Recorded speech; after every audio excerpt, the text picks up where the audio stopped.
All right, welcome to the WTF Divorce podcast. Today we are lucky to be joined by Rhonda Noordyk. Rhonda is a CDFA, that is a Certified Divorce Financial Analyst, and she is the CEO of the Women's Financial Wellness Center.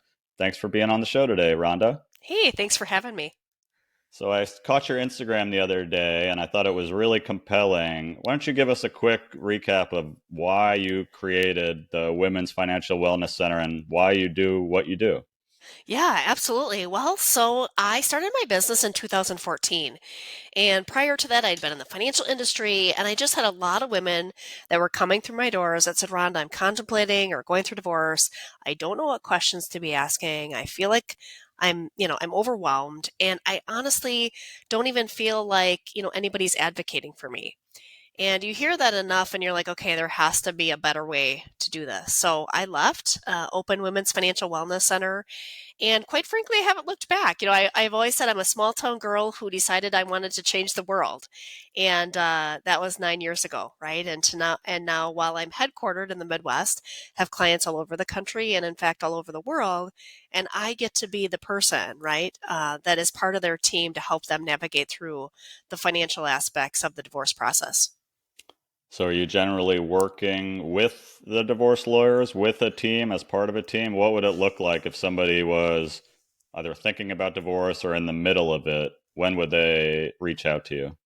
Yeah, it always, kind of depends on where people are at. A lot of people, most people reach out before they've officially filed, which is great because there's so many things we can be doing behind the scenes to help them be prepared. And in fact, a lot of times we'll help our clients find attorneys.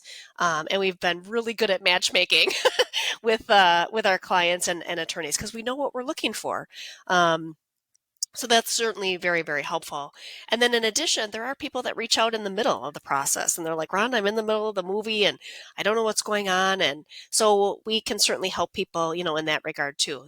The only time that I would say it's that we're not able to help is if somebody calls and says, hey, I just signed my marital settlement agreement. Can you help me? And I'm like, oh, I don't even want to see it because I'm going to see all the things that could have been done differently. And that's really going to bother me. But yeah, I'm doing the coaching, the consulting, the educating independent of financial product sales, which I think is really unique in a sense of I'm not affiliated with a firm. I'm not making investment suggestions. I'm not selling insurance. Been there, done that. Loved it. But all I'm doing right now is helping women navigate through the process, helping them ask really good questions so they get really good answers, and just, yeah, helping them get a better outcome, which, statistically, Rob, we know hey, lifestyle goes down, particularly for women, right? And the numbers are staggering, 41% plummet after a divorce is over. And there's a series of things why that is. And some of them tying into the questions that, we're going to be talking about today. But, hey, they don't have a good understanding of their income and expenses. They don't know what questions to be asking. They think that their attorneys are going to advocate for them around the financials. And some of it comes down to, having a strategy and knowing where are the gaps in information and what do we need to be asking. And that's my role, is to change those stats one person at a time, and it's working. Year to date, right? Well, actually, not year to date. Inception of my business, so 2014 to present, I've been able to move the needle $20 million into the hands of women that otherwise would have been left on the table. And we don't hate men, right? I think that's important because, it's not that, hey, we want to take the men out at the knees. And in fact, I had a client who said, Rhonda, I don't care if my husband's homeless. And I said, you know what? We got to part ways because I can't get behind that. I want there to be as equitable as possible. And so that women in particular can show up and make really good decisions and be empowered moving forward. I like that a lot. What would you say? I'm putting you on the spot here, but I'm sure you have had people come after the fact or late in the process. What's the biggest mistake that you're seeing people making with their finances and divorce? Yeah, there's a couple things. One is looking at life insurance, naming minor children as beneficiaries. It really can leave somebody in a really difficult position if one of the ex-spouses passes away and there is support that needs to be paid and their kids are still minors. So that's one thing that I see. The other thing is just not looking at the whole picture. So a lot of times people will make decisions on like, hey, I'll keep the house, he can keep his pension and we'll call it a day and move on. And there was actually a woman who had reached out. She didn't end up hiring me. That's exactly what they did. She kept the house, he kept his pension. She was overextended, and she reached out after the fact and she said, Rhonda, I wish I would have worked with you because we did that. And I now have lost my job. I'm going to have to claim bankruptcy at the home, and I have no retirement. And, of course, not every situation is that extreme, right? But that's the reality. You need somebody who's going to be looking at the whole picture and give you options and talk through different scenarios so that people can really make decisions with all of the information that they need to make in full transparency, right, on what's going to be best for them. And they know the pros and cons of making some of those decisions, and can make those decisions. That's been the most eye-opening thing for me, and I pretty much just work with an attorney. Do you see a lot of people, they hire an attorney, it's very expensive. I can't afford to invest in anything else, so hopefully they'll handle it when in reality, they might not be an expert on your finances, on your mortgages, all these things. This idea of like a team seems to be a newer way to go about divorce. Yeah, absolutely. I mean, that things have definitely shifted in that regard over the last few years in particular, right? I mean, when I first started, a lot of people, and the majority of my business was coming from people who were in the midst of it. And they're like, Rhonda, I've spent 10 grand on legal fees. I don't know what's going on. My attorney's not getting back to me. And again, not every attorney is, that way, but their role is legal. And so, the clients were, feeling really frustrated. So that's where, when I first started, that's where I would come in the middle of the movie and help them get it over the finish line. But now that we've been doing this long enough, and I think there has been a good amount of education around, hey, listen, you don't have to do it that way. There are better ways, and you can be proactive. Now I would say 80% of the people that reach out haven't filed yet. And I'm like, thank you. This is awesome because we can be proactive and you can get prepared before you even file. And so that's been a really great shift. I always say people need at least three kind of essential team members: legal, financial, and emotional. And, for me, this is all I do, right? And I'm always learning something new. So I think a lot of times people want to oversimplify the financial aspect of the process. And I just take a real practical approach to it, which I think is really helpful. So having that core team. And then there are times when people might need to add on ancillary team members depending upon their situation. It might be the business valuation expert. It might be the forensic accountant. It might be the classic car valuation expert. There's a lot of different ancillary people, but my job is to help people determine, first of all, what do those people do? Does it make sense for your situation? How do you decide? And so there's a decision making component that I'm teaching the people that are either going through my program or that I'm working with one on one to say, okay, let's talk about this. Let's have a conversation. Because a lot of times I think people just throw out, oh, yeah, you need a forensic accountant, but they don't actually know what they do. And maybe they don't need a forensic accountant. Maybe they need a business valuation expert. Or maybe some of the work that they need to be done, they could do some of it. And so, that's where I think a lot of that comes, into play. And my role is the strategy and strategizing around, okay, who do we need to pull in and what is their role and what are we hoping that the outcome will be? Not dollars and cents, but what are we looking to get? Are we looking for a report? Are we, and what type of a report are we looking for? It's interesting too what you said about doing this before you file, maybe even before you tell your spouse that you want a divorce, because I feel like that is the first thing we think to do. I want a divorce. You spew it out. It's probably not a good feeling. He's getting a lawyer. You're getting a lawyer. So it's an interesting thing. It's not necessarily being like sneaky. I'm going behind their back. It's just being prepared, and it might even work out better for both parties. It sounds like. Yeah, absolutely. And I think, for certain personalities, right, it's sometimes difficult to feel like, well, I'm doing things behind the scenes and I'm not being transparent and honest. But at the end of the day, it's not that you're not going to share the information. I always look at it as it's just the timing. It's okay to get stuff prepared.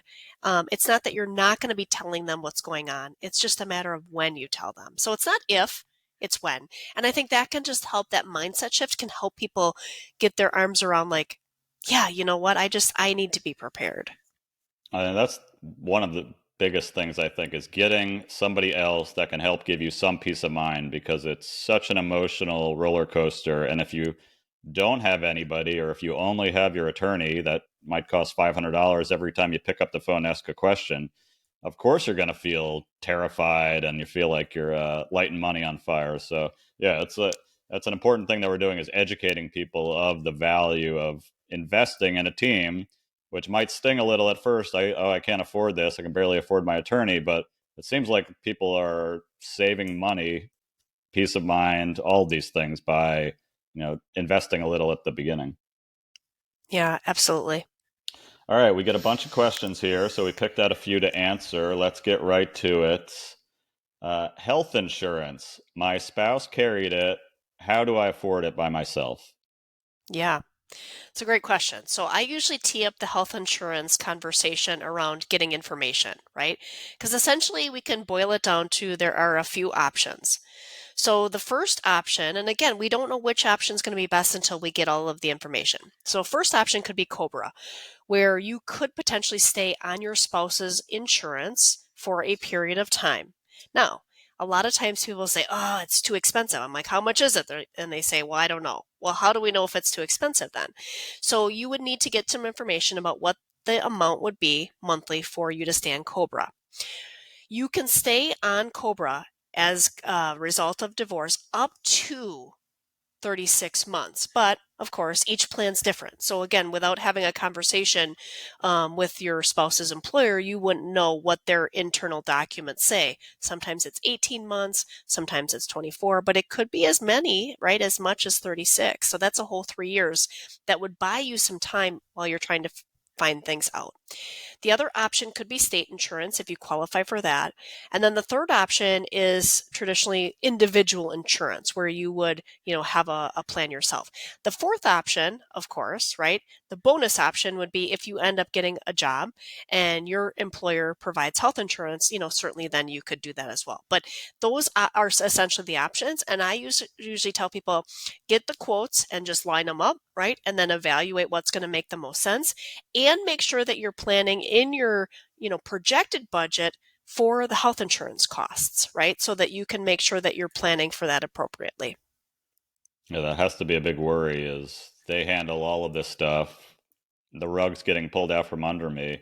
I didn't even know Cobra could last for that long. So even if it is a little more, which a lot of times it's not, just having that peace of mind that there is something that will take care of you is important. Yeah, absolutely. And it's been surprising to see. Again, it's kind of one of those things where I think if people can just have the attitude of curiosity, there's been plenty of times where Cobra is not that much more than an individual, and it's like, hey, I can stay with my current provider. I know what to expect, you know. And then certainly if things change, you can move forward and go a different direction. Next question we have: how does Social Security work after divorce? Yeah, absolutely. So I will tee this up by saying there's over 70 different ways that people can take Social Security, right? But generally speaking, what we're looking at there is as long as the marriage has been 10 years, there could be an opportunity for you to be able to determine how much you're going to get by pulling your Social Security statement and then looking at your ex spouse's amount. And typically, you're either going to take 100% of yours or the amount will be based on 50% of theirs, the higher of the two. So, a lot of times when people are going through the process, we'll encourage them to get their Social Security statement, go onto the ss.gov website, pull down, get the statement, have it sent to you, right? So you have that information. On the flip side, you want to get your spouse's information as well, just so that you can be planning on what that would look like. But also, don't be afraid to pick up the phone and call the Social Security office. I have actually spoken for the Social Security Administration several times. I've been a guest speaker for them. And the people that are there, really do want to help. And if you get somebody who doesn't, then hang up and call back because the work that they're doing is really important. And they'll be able to look at your specific situation and give you, the details on what your options are. That's helpful. And I'm sure a lot of people are like this as well. I think a lot of our brains just short out when it comes to like discussing things that we really haven't dug into at all. And we're just like, oh, we don't want to think about it, which for one is contact Rhonda, talk to a professional. But I think we all have this resistance to almost anything financial, whether it's our investments, our insurance. So I think it's important. And when you were married, you probably didn't have to think about it. So all the more important to speak to somebody that deals with this every day. And that might not be your lawyer. Yeah, absolutely. Next question. What is the process for rolling over money from a soon to be ex's 403B into your IRA? Yeah, so a couple things, right? And again, there's always lots of different kind of details that we can include when these questions are asked, right? But basically, the 403B, typically speaking, so 403Bs, 401ks, pensions typically can be split via quadro, qualified domestic relations order, right? And it's a document that's prepared that is then sent to the plan provider telling them, hey, take this one account and split it into two. I always say, like, take one molecule and divide it into two, right? And so then that account, that 403B essentially would be at your ex-spouse's employer. So you would have a 403B account, right, at your ex-spouse's employer. The process for rolling it out is either you set up an IRA, an individual retirement account in your name, and then you kind of process the paperwork to transfer the money is usually how people do that.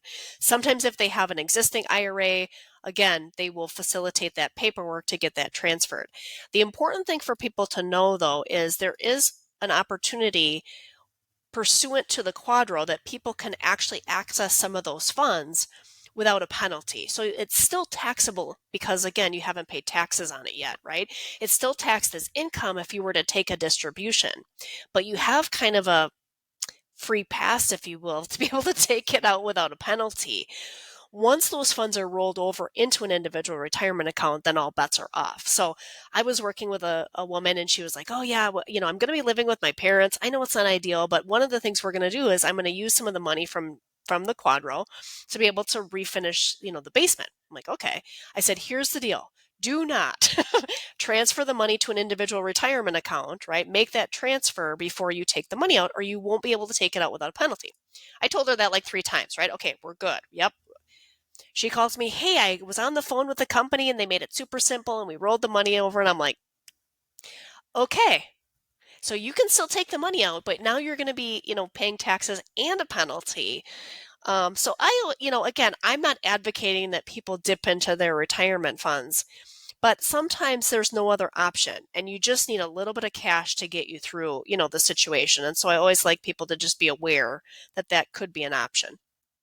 So the timing of these things and the sequence is very important because you might get hit with a penalty that you could have avoided if you talk to somebody that understands it. Yeah, absolutely. And I think it's also starting with the end in mind, right? Like, what is the goal? Do you want more liquidity? Do you want more cash? Do you want more retirement? I mean, there's an aspect of, hey, it's not always just, hey, we're taking everything and splitting it down the middle and here we are. It's what's your goal? I Hmm. mean, there's people that are going to say, listen, Rhonda, I'm not going to sleep at night unless I have a little bit more in retirement. I'm not as important, liquidity isn't as important to me. Just kind of depends. That's such an interesting thing because I always divorce emotionally, everything. You're usually taking a hit in the beginning. I think things do trend up, but your priorities might be different. It might be like, I need to get through the next 24 months. If my retirement account takes a little hit, I can always make more money and figure that out. But yeah, it's important to kind of brace yourself for this time where if you have the money, you know how to access it. All right, one more question here. What is the absolute cheapest way to get divorced if everybody is getting along with each other? Not get divorced? Oh, this is a tricky one, Rob, because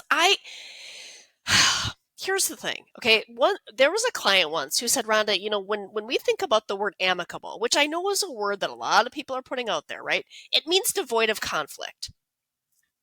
So if we think about, as you're going through this process, to think that there isn't ever going to be any conflict or any disagreements, I just don't think is realistic. I mean, we can manage it, but to think that there isn't going to be anything that you disagree about. Now, you might be getting along now, which is great, right?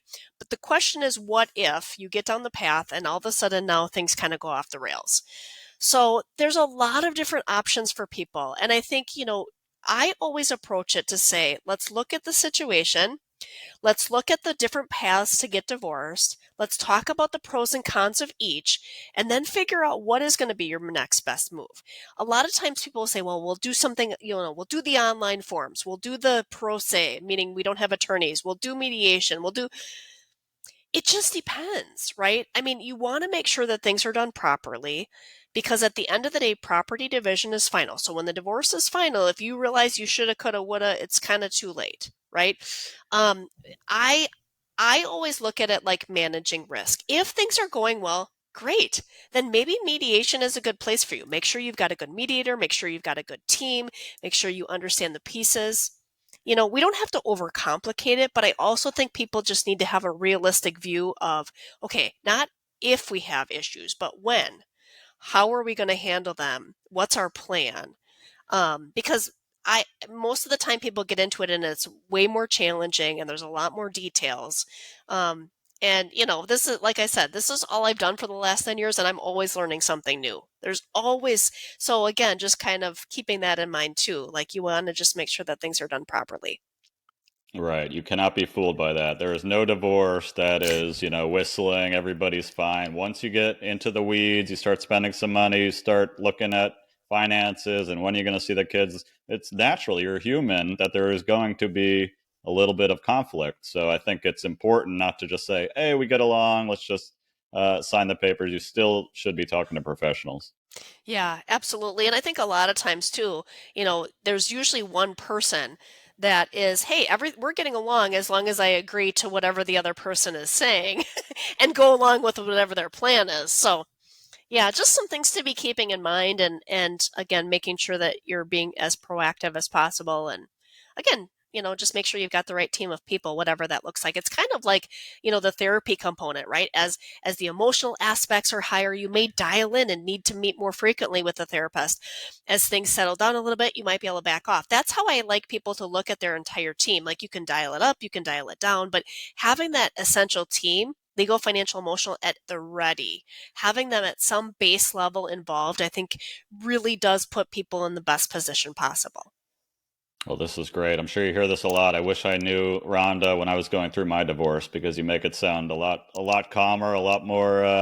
You're on the same team. So I appreciate you being on and educating people about this. Let people know where they can find you. Yeah, absolutely. Instagram at Rhonda Noordyk or my website, wfwcdivorce.com.